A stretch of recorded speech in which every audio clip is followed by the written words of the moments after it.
katanya tak kenal maka tak sayang ya. Makanya kita akan berkenalan dulu dengan narasumber kita. Pada sore hari ini ada Mbak Dite Anandita. Halo Mbak Dite. Hai, Selamat sore. Ada Mas Iwang. Halo Mas Iwang. Halo. Wah, Mas Iwang udah siap dengan perabotannya ya Mas Iwang. Mantap. Oke, sebelum saya mempersilahkan narasumber untuk menyampaikan sharingnya, saya sedikit ingin membacakan CV dulu. Yang pertama dari Mas Iwang. Mas Iwang ini bernama lengkap Erwan Heri Susianto. Dia lahir dan besar juga di Kediri. Sekarang atau saat ini bekerja sebagai freelance, ilustrator, komik, dan karikatur. Dan Mas Iwang juga memiliki brand komik yang bernama Yellow Tweet. Benar Mas Iwang? Yellow Tweet.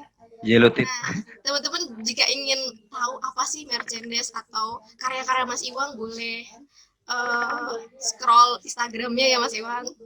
Iya, siap. Oke. Baik. Narasumber yang kedua yaitu Mbak Dite Anandita. Jadi Mbak Dite yang bernama lengkap Dite Anandita merupakan lulusan sarjana dari Fakultas Psikologi UGM dan saat ini sedang proses menyelesaikan pendidikan master profesinya. Mbak Dite lebih banyak beraktivitas di pengembangan sumber daya manusia sejak 2010 dan saat ini berfokus di pengembangan diri dan perkembangan anak. Nah, Mbak Dite ini juga sebagai manajer media dan branding Miloka. Baiklah, untuk memulai acara, untuk mempersingkat acara ini, yang pertama sharingnya nanti akan disampaikan oleh Mas Iwang. Oh iya, untuk teman-teman nanti biar kelas ini bisa berjalan secara interaktif dan ada diskusi. Jika ada pertanyaan bisa langsung dituliskan di chat. Nanti setelah narasumber selesai memberikan sharingnya akan saya bacakan dan akan didiskusikan. Oke, kepada Mas Iwang saya persilahkan. Ya, selamat sore. Selamat sore untuk teman-teman semua. Perkenalkan saya Iwang. Sesuai tema apa? Kreativitas nggak harus nakal ya. Ekspresif bukan berarti nakal. Oh ya, ekspresif deh kok lali. Mungkin ketara lah nggak ada ini. Mungkin selama ini yang saya alami sesuai pengalaman, nakal mungkin dalam arti itu ya. Kalau menurut saya,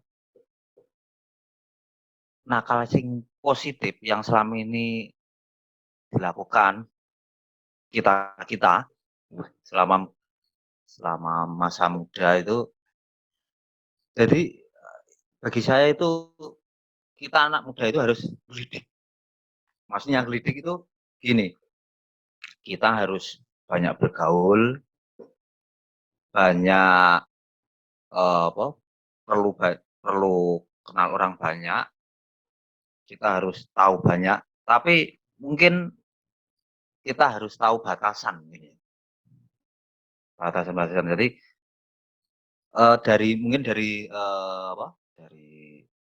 dari orang tua, mungkin kalau dari lingkungan saya, orang tua repot juga mungkin ya. Jadi ketika anak diawasi terus merasa kayak dikekang.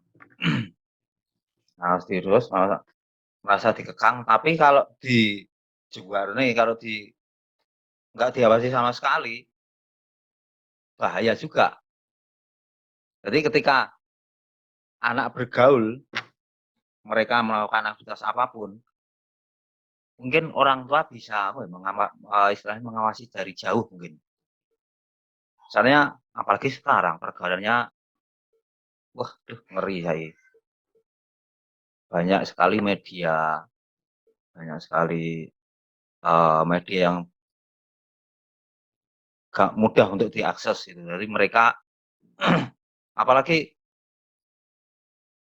kalau sekarang pun sama ya, jadi mereka nonton film, mereka apa, ndelok ning dindi ngono, dia cari referensi, dia pasti cari referensi. Wih keren kayak ini, apalagi darah muda kan, wah sangar iki, kudu ngeri. Jadi kita mungkin anu ya, apa jenenge, harus selalu itu, apa jenenge, yes, orang tua mungkin anu kayak sebagai teman mungkin. Nah itu, monggo Mbak Dita, sampean tambahi Mbak. Oke, terima kasih Mas Iwang. Emang kalau ngobrol sama Mas Iwang tuh settingnya harus setting koyo neng angkringan teman-teman. Jadi santai gitu kan. Bawaannya pada Iya, saya minum-minum terus ki bayanganku ini wedang jahe gitu loh. Biar lebih santai gitu. iya, Pasti iya ya bener. Kalau mau bicara soal tentang remaja itu pasti identik sekali dengan yang namanya rebel, dengan yang namanya ya kan yang namanya memberontak gitu. iya, Di satu sisi secara tahapan perkembangan memang itu yang dialami remaja. iya, Memang itu yang emang apa ya? Namanya tahapan kan emang harus dilalui. harus Jadi dilalui, iya. betul. Nek yang namanya anak remaja ngeyelan terus memberontak, Memberontak, nakal dalam tanda kutip, mhm, itu ya memang dia harus melakukan itu gitu loh. Secara melewati, tahapan perkembangan gitu iya, kan.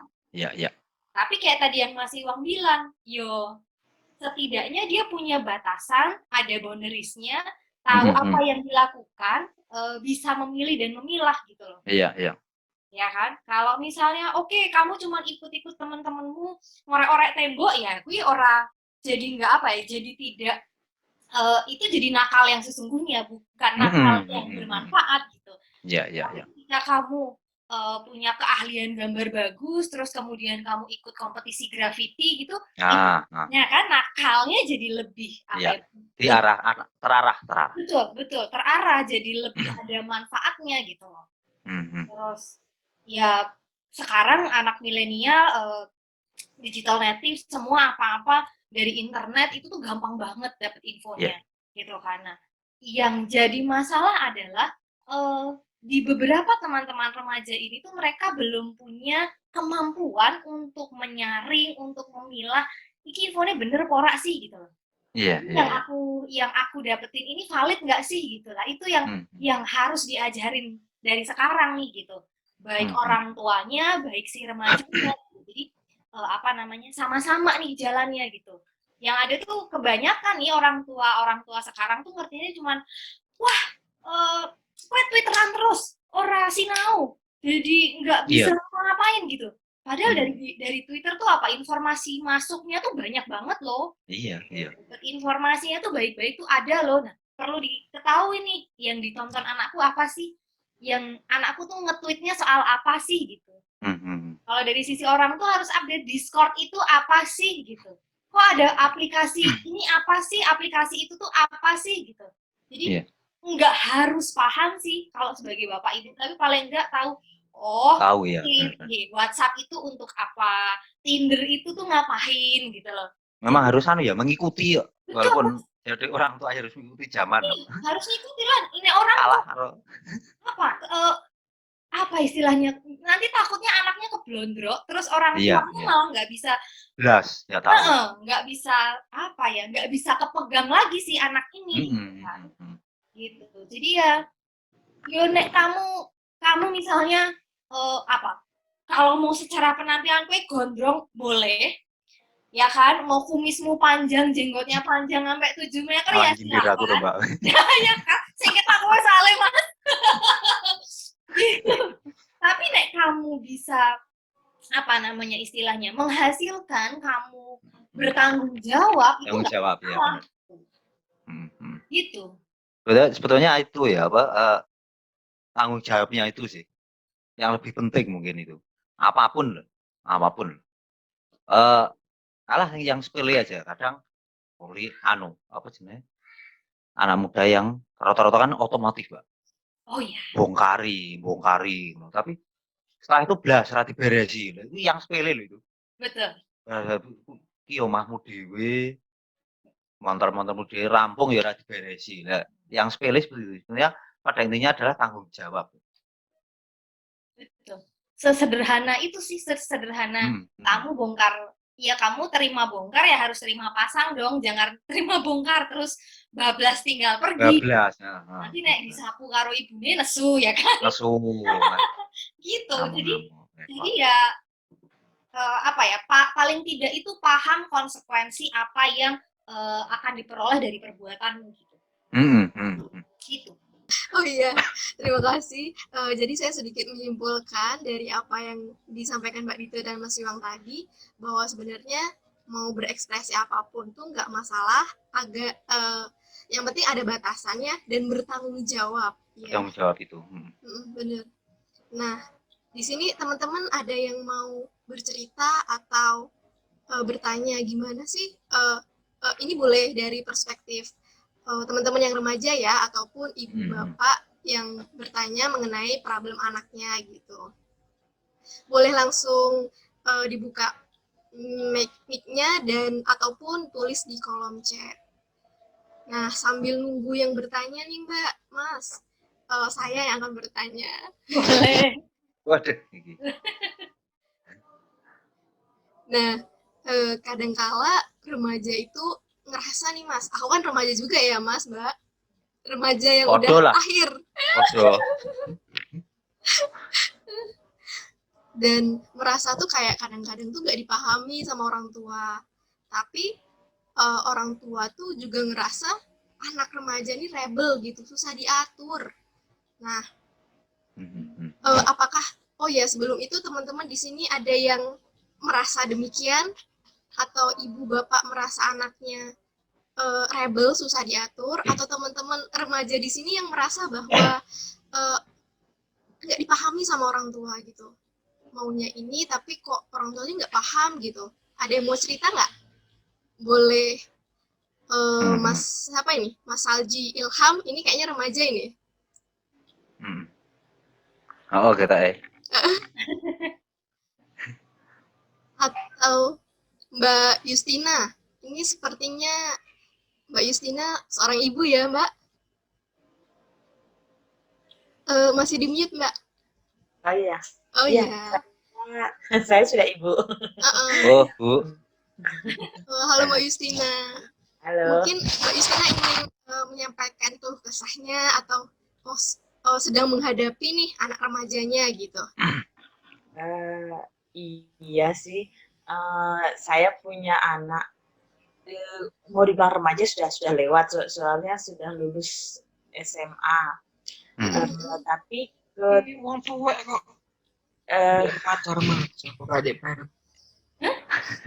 ketika dia besar dengan orang tua saya, dengan mama mantu saya, jadi saya tidak terlalu banyak tahu tentang perkembangannya karena posisinya saat itu saya masih sekolah, masih kuliah. Jadi kita menikahkan di saya sama sekali tidak bisa menyentuh pribadinya, dan ketika kita ketemu dia sudah besar. Saat ini ya gitu, dia menjadi pribadi yang tidak bertanggung jawab. Apa yang dia inginkan, ya udah ingin aja. Banyak pekerjaan yang terbengkelai kalau dia pegang, nggak pernah selesai. Saya mencoba mengatakan bahwa kamu adalah figur anak terbesar, kamu contoh buat adik-adik, karena jaraknya jauh dengan adik-adik. Tapi ketika saya memberikan nasihat itu berbenturan dengan orang tua. Banyak konflik di sana. Itu saja yang saya hadapi. Baik nih. Makan nuwun. Terima kasih Bu Yustiana yang udah mau bercerita. Gimana nih?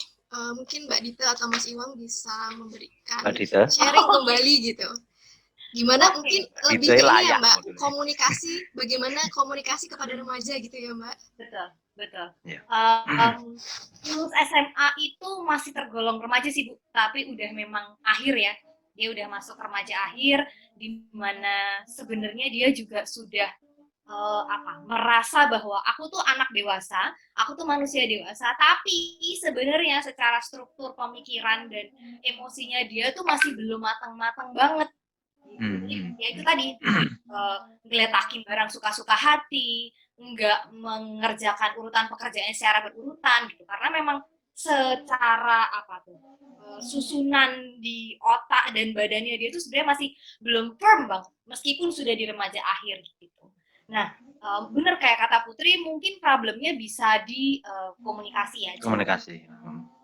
Jadi disampaikan apa yang menjadi kekhawatiran ibu dan apa yang sebenarnya ibu tuh pengennya si kakak ini kayak apa sih gitu. Saya sih melihatnya adalah dia tuh juga nggak pengen jadi anak sulung, buat jadi yang pertama. Bahkan pengalaman dia sebagai anak pun baru berapa, 17 atau 18 tahun misalnya. Dan ketika dia diberi beban, kamu tuh kakak pertama, kamu tuh harus ngasih contoh adik-adiknya. Lah gue nyontoh siapa gitu. Di remaja tuh mikirnya gitu. Kalau aku suruh jadi contoh, aku tuh nyontoh ke siapa? Aku tuh siapa yang bisa aku jadikan pedoman? Referensi. Jadi pedoman tuh siapa gitu kan? Di mata anak-anak remaja ini, mereka itu sebenarnya berharap orang tuanya bisa jadi lebih santai ketika menghadapi perilakunya mereka gitu. Jadi kalau misalnya kayak selesai makan harus segera cuci piring gitu tuh, nggak perlu yang kamu kan udah tak kasih tahu habis makan itu ya cuci piring gitu. Itu di anak-anak remaja tuh yang kayak gitu tuh nggak asik bu. Itu tuh tidak yang kenapa sih aku dimarahin terus, kan cuma perkara cuci piring. Kalau ngomongnya dengan yang lebih santai, yang lebih enak, tugasnya ngapain ya habis ini, atau ya diberikan konsekuensi ketika kamu tidak mencuci piring, artinya piringnya kotor, artinya kamu nggak bisa makan gitu. Itu yang perlu istilahnya dibangun kesadaran buat si anak ini gitu. Kemudian anak-anak remaja ini juga mereka itu masih suka males menanggapi dan milih diem saat orang tuanya marah-marah. Jadi ketika orang tuanya ngomel, kok anaknya diem aja, itu bukan berarti mereka nggak ngedengerin sih, tapi mereka lebih ke daripada aku komen, daripada aku menanggapi, ntar salah lagi, ya udahlah aku mendingan diem aja gitu. Nah, si anak remaja ini dia juga merasa bahwa orang tuanya mudah marah tanpa mau tahu apa isi hatinya si anak remaja gitu. Kalau misalnya dia sering banget nih meninggalkan pekerjaannya dengan seenak jidatnya, itu dia tuh sebenarnya pengen ditanya, Mas, Mbak, kamu tuh kenapa sih kok kalau tiap kali selesai makan piringnya nggak langsung dicuci? Kenapa kok senengnya digeletakin dulu berjam-jam sampai kering, sampai mama harus ngomel dulu baru kamu kerjain? Itu ada apa? Sebenarnya tuh mereka pengen ditanya. Cuman terkadang kita yang sebagai orang tua tuh udah emosi duluan. Lagi wes gede, wes dikasih tahu berulang kali, kenapa kok harus diomel-omelin terus? Mama capek gitu kan. Mungkin bisa ambil waktu, bisa kasih jeda dulu, ngomong dari hati ke hati bahwa Mas, Ibu itu pengennya kalau kamu habis makan, kalau kamu habis bongkar-bongkar motormu itu, ya perabotannya diberesin lagi. Kenapa? Soalnya mama nggak ngerti nih. Onder-deal kayak gini, mama ngertinya itu di mata mama itu tuh kayak sampah aja. Jadi bawaannya pengen nyapu aja. Nanti mama takutnya kalau misalnya tak sapu, tak buang, kamu marah. So, enaknya gimana ya buat kita berdua, biar mama nggak ngomel, biar kamu juga bisa ngeberesin pekerjaanmu yang antah berantah ini. Sebenarnya sih sesimpel itu sih Bu ngadepin si anak remaja. Cuman memang gampang-gampang susah karena mereka juga sedang berkembang menjadi orang dewasa sih gitu. Begitu. Jadi memang berkomunikasi dengan anak remaja ini kalau saya sebisa mungkin lebih pembahasannya tuh lebih balik ke diri kita. Jangan di kamu dibilangin ngeyel sih, kamu udah dikasih tahu nggak percaya sih, kamu gitu. Itu udah pasti bakalan mental duluan kalau buat anak-anak remaja gitu. Salah terus mungkin ya. Salah terus aku ngangkat ini salah, aku geser kuis salah, aku begini salah gitu. Apalagi kalau kamu ngomongnya kamu gitu. Kalau misalnya pakai preferensinya ke aku, Mas ibu itu khawatir, Mas ibu itu tuh takut Mas kalau misalnya nanti harus jalan lewat garasi, nginjek onderdilmu, itu nanti malah kebuang gitu. Itu kan baliknya ke aku, bukan kamu yang salah, kamu yang harus melakukan sesuatu itu. Mas, masih wong ki mbok nek misale bareng nglukis, kuwi mbok cete iki dikukuti to, Mas, gitu. Aku ki wedine mengko nek malah tak sampar, ya mengko kertasmu reget kabeh.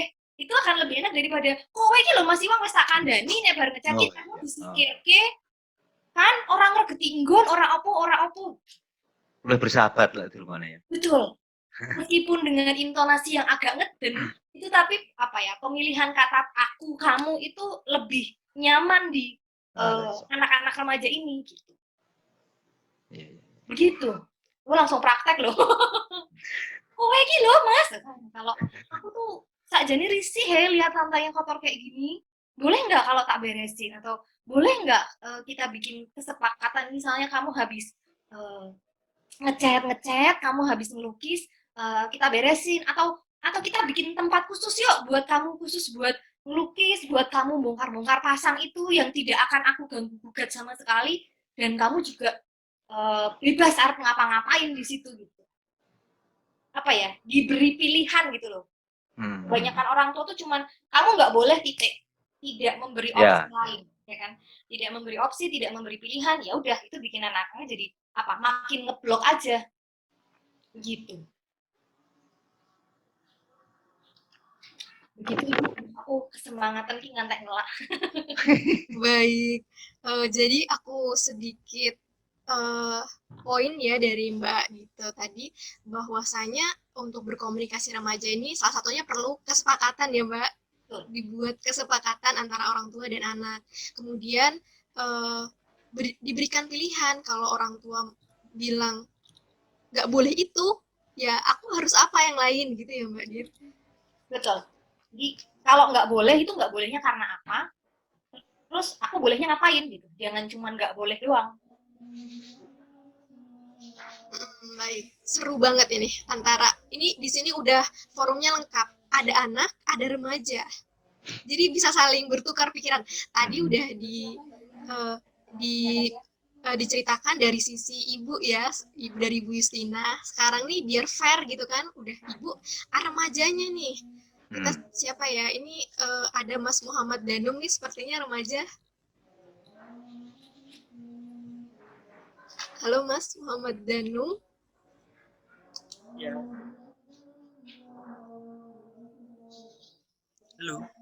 Halo Mas. Keren kok Mas.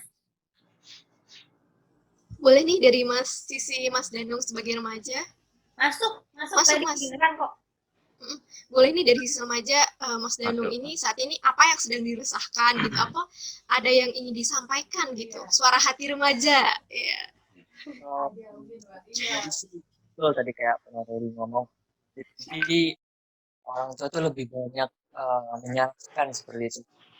Jadi apa namanya, kami sebagai anak tuh mentalnya jadi down gitu, sering disalahin lah atau gimana gitu, sering dituduhin sih seperti itu. Betul ya Mas? Iya. Iyalah. Siapa sih yang nggak kesel kalau disalahin? Jangankan anak. Bahkan kita yang udah tante-tante dan om-om ini aja kalau disalahin suka kesel gitu kan, apalagi yang masih dalam tahap remaja gitu, itu makin kesel lagi gitu. Kacamatanya udah beda nih, kacamata anak sama kacamata orang tuanya nggak sama. Gitu. Iya. Jadi kalau sering dibanding-bandingin dengan anak tetangga tuh paling sering orang tua kan dibandingin tuh anak. Iya, sulit. Iya, jadi ibaratnya kayak ikan di sini kan susah gitu. Jadi setiap anak juga kan pasti punya kemampuan kekurangan masing-masing jadi gitu. Jadi banyak tuh orang tua banding-bandingin anaknya. Sini loh nih, masa dia bisa, kamu nggak bisa. Sering sih seperti itu. Mas Iwang mungkin punya pengalaman dibanding-bandingin Mas. Oh gambarmu rapi tuh, orang punya ora elek koyo kae ngono. Malah malah kene remuk malah. Malah anu, enggak ya.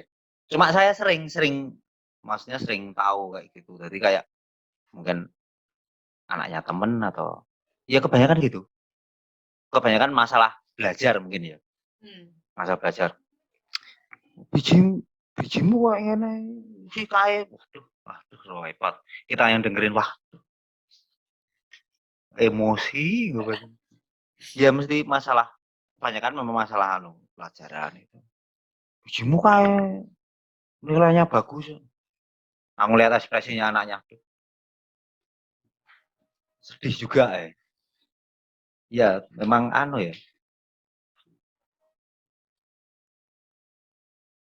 Berat. Bandingkan itu berat. Anu tadi Mas Anu tadi silakan kalau mau terus. Pluralis.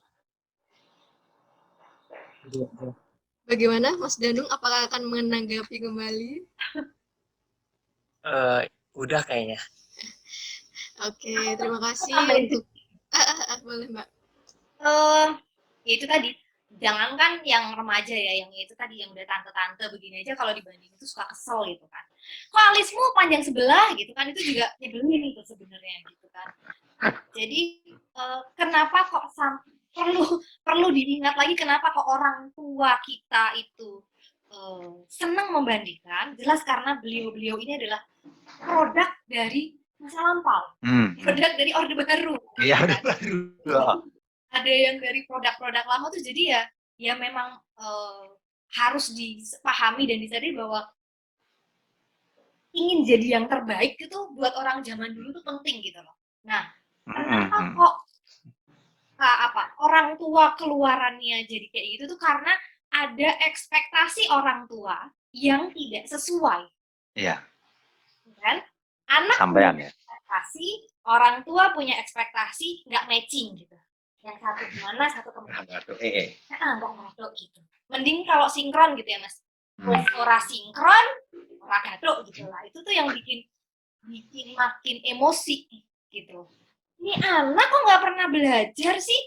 Senengnya cuma dengerin pakai headset, manggut-manggut gitu. Oh ternyata padahal anaknya cara belajarnya itu bukan dengan membaca, tapi dengan gerak yang mana dia harus misalnya melafalkan sebuah hafalan pakai dicoret-coret di tembok mungkin, atau harus sampai lompat-lompat, itu tuh ada. Anak yang gaya belajarnya kayak gitu tuh ada. Nah, apakah orang tuanya ini menyadari atau enggak bahwa si anakku ini gaya belajarnya tuh beda sama anak-anak yang lain? Oh, ternyata nih anakku ini matematikanya emang nggak bisa.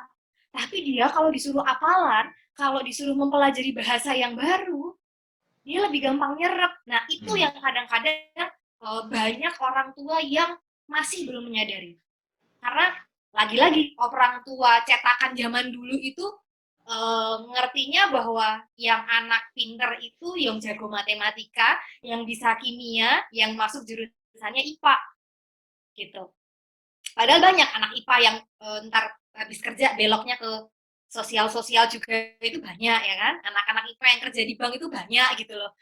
Jadi padahal itu jatahnya anak ekonomi, tapi diambil sama anak teknik ya kan, diambil sama anak kimia, itu juga ada gitu loh. Nah, ini curhat Mbak Dita? Iya betul dong. Karena temenku banyak gitu, jatah kerjaanku jadi diambil sama mereka.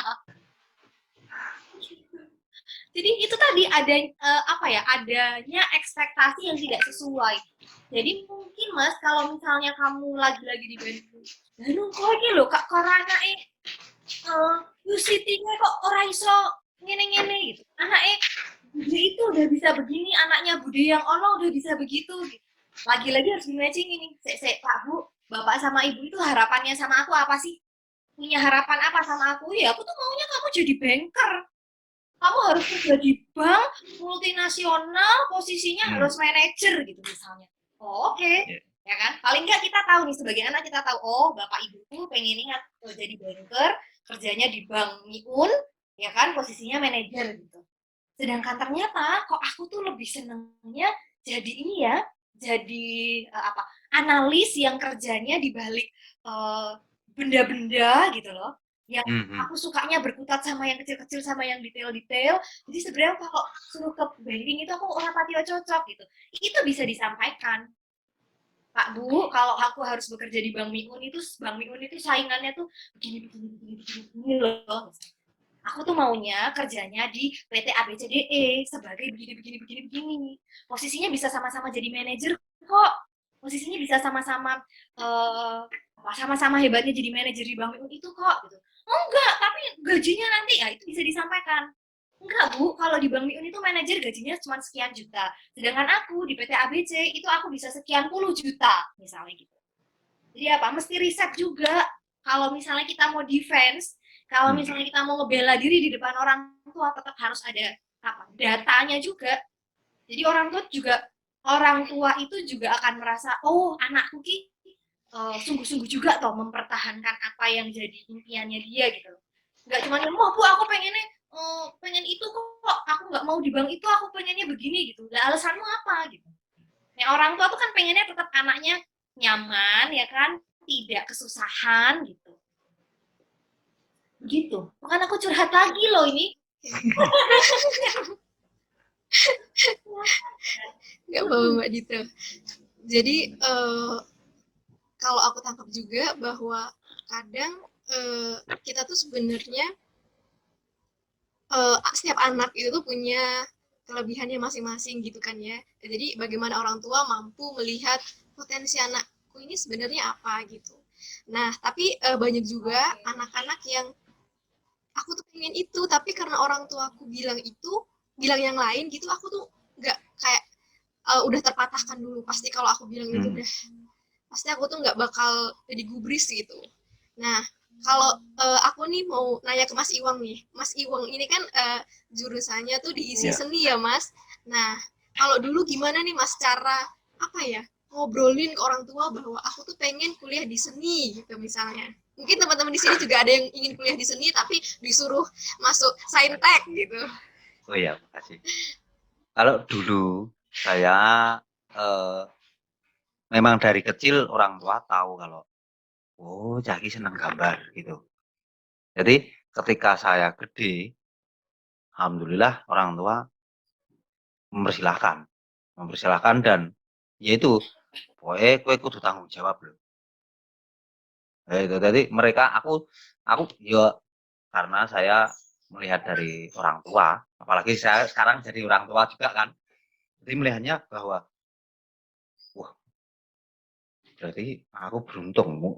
Maksudnya masalahnya saya mempunyai banyak teman yang dia ketika memilih untuk kuliah di seni itu wah banyak yang crash, banyak yang menolak.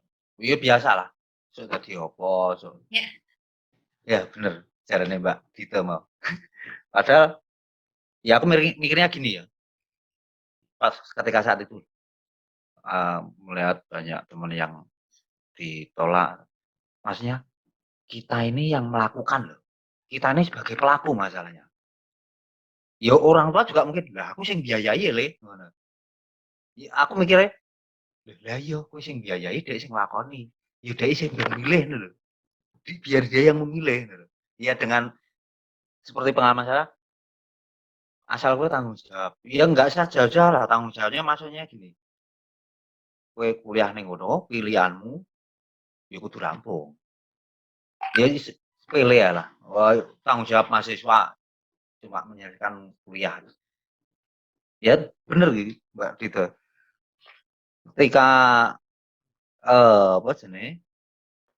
Kan itu wis tingkat ya remaja akhir ya Mbak ya kan. Wis lulus SMA dhek dia memilih kuliah sing disenangi, sing saatnya dia memilih gitu. Ternyata ya banyak sekali yang crash. Bahkan nggak di seni loh Mbak. Banyak. Nang opo ae, karepe ekspektasi ran dadi ra gathuk lho. Karepe wong tuwa atau mungkin ngene ya Mbak Dita, maksudnya gini, ekspektasine wong tua. Jadi gambarannya ngene lah. Jadi orang tuanya dulu cita-citane sebagai arsitek pamane. Tapi dia nggak kecapean. Nah, ketika anaknya gede menurut lah, kowe kudu arsitek. Iki kepinginanmu mbok kon nganu ning anake lho, Pak. Kadang kayak gitu loh. Kasusnya seperti itu. Sebenarnya anaknya pengen di otomotif namanya, teknik. Wes, ngaco. Pak seneng iki, Pak seneng dangdut, anake rock. Waduh, sulit wes. Padahal sekarang ada rock dut loh, Mas. Ya iya, tapi saiki mungkin muncul itu tadi.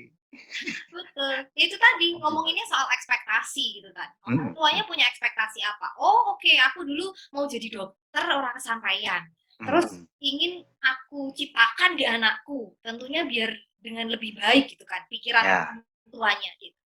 Padahal mungkin emang anaknya nggak nge-stop. Ini kayak di chat nih si Mas Sajil juga bilang, saya kalau bisa berekspresi harusnya masuk isi bukan psikologi. Padahal kalau menurutku nih Mas, yang namanya berekspresi nggak peduli kamu mau di jurusan psikologi, kayak otomotif kayak ya kan, jurusan kebatinan pun kamu sebenarnya bisa. Bahkan ras sekolah kok iso ekspresi. Iya, kamu bisa berekspresi. Apa yang ingin kamu apa yang menjadi kekhawatiranmu, apa yang menjadi apa namanya? Apa sih? Kamu concernnya di apa itu bisa kamu ekspresikan gitu. Keresahan. Ya, kamu resahmu tentang apa, Mas? Ayo. Apakah kamu masuk ke psikologi ini karena terpaksa atau ya udahlah Mbak keterimanya di situ daripada nggak kuliah? Begitu. Lebih ke alternatif sih, Mbak. Alternatif nggak dibilang terpaksa juga, sedangkan sebenarnya kan maunya seni gitu, jadi pekerja seni, jadi pelaku seni, tapi karena memang tidak dibolehkan, akhirnya memilih alternatif lain gitu. Dan psikologi menjadi alternatifmu ini. Ya. Oke. Iya sih. Mirip yang saya ceritakan tadi. Betul. Jadi cadangan ya Mas yo. Ya, cadangan. Kalau di percintaan jadi saya ngerasa rada piye-piye. Waduh. Mbak detail langsung gitu. Tapi toh, coba Mas Ajil kamu sudah pernah mendengar dance movement terapi belum? belum. Nah, aku mau bilang itu ilmu psikologi yang di-crosskan dengan gerak tari. Kayaknya sangat ekspresif dari namanya. Ember, gitu kan. Terus ada lagi art terapi dari pakai melukis itu untuk terapi. Jadi kalau buatku ya, misalnya kamu ternyata aduh aku tuh setengah hati di kuliahku yang saat ini gitu. Nah, ambil contoh lah Mas Ajil tadi, aku tuh sebenarnya psikologi ini cuma buat cadangan, jadi ya cinta nggak cinta gitulah, ya wes lah gitu. Benci-benci tapi rindu. Benci tapi rindu gitu kan. Geli-geli dia gitu loh Mas. Jadi kan bisa loh di-matchingkan atau di-cross dicari apa sih yang bisa aku lakukan, yang aku senangi dengan pendidikanku saat ini gitu. Oke, aku sekarang psikologi. Oke, that's it. Terus aku senangnya apa? Oh, ternyata aku senang jadil gitu. Kamu mungkin bisa menciptakan ilmu psikologi jadil yang baru gitu tuh bisa banget. Atau kamu bisa menciptakan, oh jadilan itu sebagai healing untuk orang-orang yang anger management misalnya gitu. Itu bisa banget gitu. Jadi emang harus apa ya? Lebih sering dikulik-kulik apa ya yang aku bisa lakukan gitu. Kayak ternyata art terapi menggunakan media seni lukis buat terapi itu oh bisa ya gitu. Oh ternyata bikin kayak kerajinan segala macam itu juga bisa sebagai media konsultasi dan konseling loh. Oh ternyata main kartu ada beberapa aliran yang konsultasi dan konselingnya itu menggunakan kartu, menggunakan gambar gitu. Itu ternyata ya harus dicari, harus digali. Gitu. Hai, ada yang dada-dada? Lalu? Baik, mungkin Mas Ilham mau menanggapi lagi atau bertanya lagi nih? Sejauh ini sih jadinya ya tetap melakukan kayak gambar-gambar, kayak beli buku sketsa di Pamela buat gambar-gambar aja, tapi nggak sampai melakoni gitu, kayak ikut kompetisi misalnya, atau sampai bikin setidaknya strip komik gitu, enggak. Jadi ya tetap berekspresi, tapi tidak sepenuhnya berekspresi juga, jadi masih terhambat gitu. Seenggaknya kamu gambar itu bisa buat healing kamu deh Mas gitu. Ya, Itu aja dulu. setidaknya tidak menahan ya. Betul. Iya. Biar nggak jadi bisul gitu lah istilahnya kan. Ya. Jadi, apalagi jerawat juga. betul, biar nggak jadi jerawatan gitu. Jadi gambarnya buat healing. Oke, nanti kalau lama-lama kamu sudah merasakan, oh ternyata kalau lagi stres banget sama kuliah, terus gambar dengan krayon warna hitam, itu ternyata bisa menurunkan stresku sampai sekian persen gitu. Itu bisa loh kamu jadikan penelitianmu yang entah mungkin kapan bisa kamu terapkan gitu. Jadi apa ya, eksperimennya sama diri sendiri dulu, nanti kemudian bisa disebarkan ke teman-teman gitu. Kan malah kamunya jadi sangat bermanfaat sekali tuh. Ambil rawat jalan. Betul. Saya juga masih rawat jalan kok. Putri juga masih rawat jalan. Slogan anak psikologi ya, Mbak. Kalau saya nambahi sedikit. Oh iya. Mas siapa Ilham? Ya. Sebetulnya sudah langkahnya oke. Maksudnya tadi wah aku wis paling ra wis nyeket, tapi pengen kayaknya sampean mungkin perlu itu jadi kayak kan lakon dulu ning kayak seni rupa mungkin ya. Jadi mungkin cari info pameran. Nonton sampean nggih stimulasi kuwi nggih ganti suasana ngono mungkin. Kemudian sampean Mas Ilham seneng gambar kan. Jadi lah menurutku hubungannya langsung nyoba. Wah, pameran ning Bentara mungkin kono sedelok ketemu prejengane wong-wongane. Iya. Komunikasi tengkorak. Jadi melihat apa dunia yang disenangi lebih dalam mungkin. Pameran, nyoba melu apa 99 desain apa sing wis-wis lho. Oh iya. Jadi yang ada hubungan visual lah menurut saya. Terima kasih Mas Iwan. Ya, siap. Semangat. Mbak Dita? Iya dong. Semangat, Pak. Minum loh, Mbak. Wah, enggak ya, Mas. Udah habis. Oke, ternyata menarik sekali ya obrolan kita sore ini. Ketika dua perspektif yang kadang ini berlawanan gitu bisa saling duduk bersama di sini gitu, saling diskusi. Nah, kita lanjut. Ini aku masih ada satu pertanyaan nih untuk didiskusikan. Sekarang ini kan ini ya Mbak Mas, eranya digital, semuanya apa-apa dicurahkan lewat sosial media. Nah, tantangan ke remajanya ini jadi itu Mas, Mbak, kalau kita lihat teman kita di sosial media tuh jadi galau, kok dia udah begini, aku belum begitu gitu kan. Terus pokoknya masalah-masalah itu tuh kayak banyak juga datang dari kita ngelihat sosial media gitu. Nah, menurut Mbak Ita dan Mas Iwa gimana nih?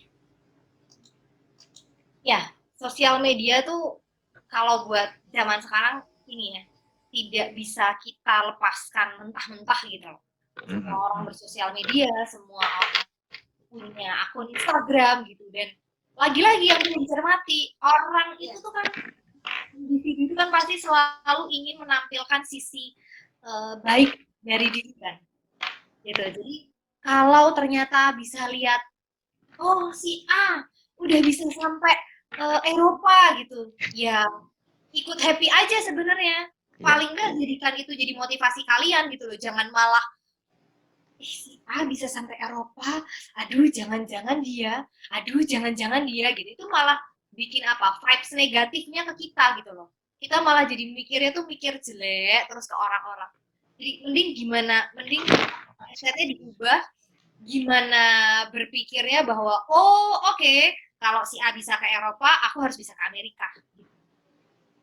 kan? Jadi apa? Jadi booster aja gitu. Di titik cukup tahu aja, misalnya lihat si B lagi berantem sama pacarnya, kemudian mereka malah live Instagram berantem gitu, ya udah kita cukup tahu aja. Kalau sekiranya itu memang memberi kalian manfaat, yuk diambil. Nek ora, yuk nggak usah ditiru. Kalau emang itu jelek ya jangan diikutin gitu. Buat apa? Gitu kan? Ya that's it, cukup tahu aja karena sebenarnya banyak banget orang-orang toxic people yang mengemas diri mereka tampil sempurna di sosial media gitu loh. Jadi harus pinter-pinter memilih meta nih ya, memilah ini beneran nggak sih gitu. Di sosmed dia ngomongnya cantik-cantik, baik-baik, ternyata di pertemanannya jadi toxic. Ya udah cukup tahu aja gitu. Nggak perlu sampai banget gitu. Gitu. Mas Iwang, gimana? Kalau saya setuju dengan Mbak Dita. Selain itu, kita percaya dengan diri sendiri aja lah. Satu kepala, satu pikiran. Orang lain biar melakukan apa, yus, kita syukuri yang kita punya aja lah. Rasa bingung. Soalnya, bener, jadi akhirnya nanti kan, jadi hidup penuh dengan kepura-puraan. Kesel ngapusi, ya enggak, Pak? Hidup penuh tipuan, wah kesel tenan. Betul banget. Jadi aku gini, iki yang paling harafiah aja ya. Jadi ketika kita harus berbohong, umpamanya, wah enek kamu. Aku lagi nyablon. Waduh, ini nanggung, ini harus sementara permisi Mas, masa dadak ganti klambi. Padahal ini nanggung pekerjaan. Jadi kita nggak usah menipu diri sendiri aja. Waduh, Pak, ya, saya lagi sibuk ya. Masa dadak ganti klambi malah kesel. Jadi kadang jujur aja lah, maksudnya apa yang dilihat di sosmed, dilihat dengan aktivitas orang lain di sosmed. Kadang bener nggak seindah aslinya. Nggak ada di sosmed itu menunjukkan lagi kere itu mungkin. Mesti sugih, pengennya sugih. Wah, kadang yes, ngono. Jadi cuek ya lah. Delok ngono. Wah, sip lah. Iya bener Mbak Dita. Wah, si kayak wah sip ya, nderek bingah. Wis ngono ya seneng. Yang kita punyai ya kuwi rezekine dhewe kuwi. Gitu aja. Enggak usah aja silap marang kebiaring donya. Kowe. Luar biasa. Luwih becik eling lan waspada. Wah, Wis kuwi tok apalku. Ditranslate coba Mas. Waduh. Jangan silau dengan gemerlapnya dunia. Lebih baik ingat dan waspada. Ingat dan waspada. Ya. Selama kita tidak merugikan orang lain, selama kita tidak berlaku yang melanggar moral, ya udah gitu aja. Yang dipegang tuh itu aja gitu loh. Jadi kalau merasa iri dengan pencapaian orang lain, ya buat irinya tuh dibikin iri yang positif. Iya. Jangan malah iri yang gerus ati dewe. Mengiri tok Kalau cuma iri tok ya nggak akan, ya seumur hidup cuma bakalannya iri aja dan kalian nggak akan maju di situ aja. Kan? Tapi kalau misalnya kamu iri, wah aku iri Mas Iwang iso gambar orang sing sempurna, sedangkan aku main koyo stick orang gitu doang, cuman kepala, badan lurus, kaki lurus. Aku iri ya, iya carane ben aku iso menyaingi Mas Iwang ya. Oke, aku akan les ke Pak Tinusidin. Itu lawas. Irinya positif, kamu besar diri. Tapi kalau kamu cuma iri, wah Mas Iwang ki mesti nganggo stensil wiling gambar. Mas Iwang ki mesti ngeprint ora iso. Ya udah cuman gitu-gitu aja. Itu cuman stuck aja di dalam, nggak kemana-mana. Ya udah jadi kata aja, kata ke dalam tempurung gitu. Itu Mbak Putri? Jadi kayak kalau kita malah iri, itu nanti fokusnya ke orang lain ya Mbak. Dan diri kita lupa bahwa kita tuh juga harus berusaha. Oke, kita iri, dia melihat dia kayak gitu, ya udah. Tapi kita kan juga perlu maju juga, nggak melulu, kita nggak terlena dengan melihat orang lain aja gitu. Itu mungkin akan saya kasih pertanyaan ya, karena sebenarnya dari arisannya tidak ada yang beruntung. Jadi mungkin dari Bapak Ibu monggo bisa Oke, maaf ya, suaranya bertabrakan. Nah, selanjutnya ini di sini ada Mbak Rahma dari Kampung Bayi. Kampung Halaman. Halo Mbak Rahma. Mbak Rahma ingin menyampaikan sesuatu ataukah bercerita gitu? Halo Mbak Putri. Halo Mas Iwan, halo Dita. Halo. Ketemu lagi. Dulu sama Mas Iwan, KH pernah bikin workshop buat remaja ya di Bentara Budaya. Iya sih, aku sepakat sebenarnya. Tadi aku dengerin banyak cerita. Aku pernah ada di posisi mendengarkan remaja yang juga gemes karena dibandingin sama tetangganya, dan itu nggak enak banget. Jadi aku tahu perasaannya yang tadi sharing gitu ya. Nah, yang perlu aku sampaikan sih, karena aku sekarang udah posisinya udah nggak remaja tapi jadi teman remaja, adalah jangan pernah discourage teman-teman remaja sih, apapun itu idenya gitu ya. Karena benar kata Dita, pasti akan mental gitu. Mas Iweng mungkin dulu pas kita bareng-bareng sama KH bikin workshop komik gitu ya, kan kita ketemu sama remaja yang diverse banget, gaya bikin komiknya macem-macem gitu, dan ya tapi ya nggak apa, karena itu stylenya masing-masing. Jadi setiap pribadi itu unik gitu. Kita sih sebagai orang dewasa yang harus selalu mengingat itu, karena ketika kita nggak ingat gitu, kita akan kecenderungannya terus nyamain. Padahal belum tentu loh yang satu darah itu semuanya bisa masak. Mungkin yang satu bikin bikin Indomie aja, bikin mie instannya fail bisa aja gitu loh. Jadi yang satu canggih banget bikin 3 jenis untuk sekali masak gitu, tapi ya dari satu lagi enggak gitu. Which is itu nggak apa-apa gitu. Jadi mungkin kalau ini caraku sih Dit sama Mas Iwang sama teman-teman yang mungkin di sini banyak yang remaja. Kalau aku mulai sekarang harus belajar lagi. Aku kemudian berusaha berpikir kalau itu kejadian ke aku, pasti aku juga nggak seneng digituin. Jadi aku berusaha pakai sepatu mereka gitu loh, berada di posisi mereka. Dan syaratnya buat diri kita, kalau misalnya aku pengen melakukan sesuatu yang kayaknya tuh juga nggak, ini aku sendiri nggak yakin ini berhasil apa enggak gitu loh, tapi kan kita nggak tahu ya sebelum dicoba gitu, ya percaya, pede aja, nekat aja gitu loh. Jadi aku sih percaya tadi siapa yang sharing dengan nyekat dan lain sebagainya, kita semua tuh sebenarnya punya cara kok untuk mengobati diri kita gitu ya, mengobati diri kita dengan cara-cara yang mungkin nggak selalu setiap kali itu langsung mujarab gitu ya.